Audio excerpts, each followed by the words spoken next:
कोणीही उद्योजकांना जर त्रास दिला तर त्याला स्पेअर करायचं नाही, त्याला ठोकून बंद करायचं, पुन्हा कोणाची हिंमत होणार नाही अशा पद्धतीनं कायद्याने ठोकायचं. ठोकायचा अर्थ लोक वेगळा लावतात. कायद्याने त्याला ठोकून अत्यंत ताकदीनं या ठिकाणी छोट्यातल्या छोटी घटनाही सिरियसली घेऊन उद्योजकांना योग्य प्रकारे काम करता आलं पाहिजे. समजा एखाद्या उद्योगात काही अनएथिकल प्रॅक्टिस असतील तर लोकांनी रेग्युलेटरकडे गेलं पाहिजे. रेग्युलेटर त्याच्यावर कारवाई करेल.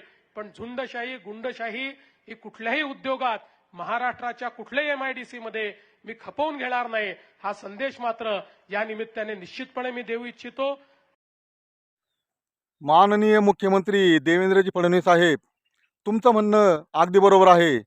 व्यावसायिकांना त्रास देणाऱ्यांना कडक शासन नक्कीच झालं पाहिजे.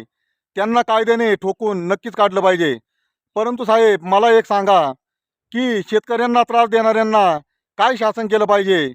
महाराष्ट्रातील एका मोठ्या नेत्याने असंच कांदा उत्पादक शेतकऱ्यांना खोटी आश्वासनं देऊन देशोधडीला लावलं आहे. त्याबद्दल तुमचे काय विचार आहेत? आमचा कांद्याचा शेतकरी अडचणीत होता, थोडा फटका देखील आम्हाला मिळाला नाही असं नाही आहे, नाराजीचा. आणि आम्हाला समजलंय की याच्या पुढे लक्षात ठेवावं लागेल. तुम्हाला सांगतो, आम्हाला ठेच लागलेली आहे. आम्ही यापुढे टाकही फुंकून पिणार.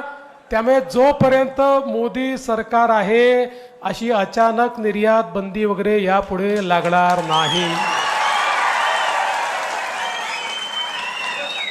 या मोठ्या नेत्याने अनाऊन्स केले होते की कांद्यावर अचानकपणे कधीही निर्यात बंदी लादणार नाही आणि जोपर्यंत मोदी सरकार आहे तोपर्यंत कांद्याचे भावही व्यवस्थित राहतील, असे देवेंद्रजी या मोठ्या नेत्याने अनाऊन्स केले होते.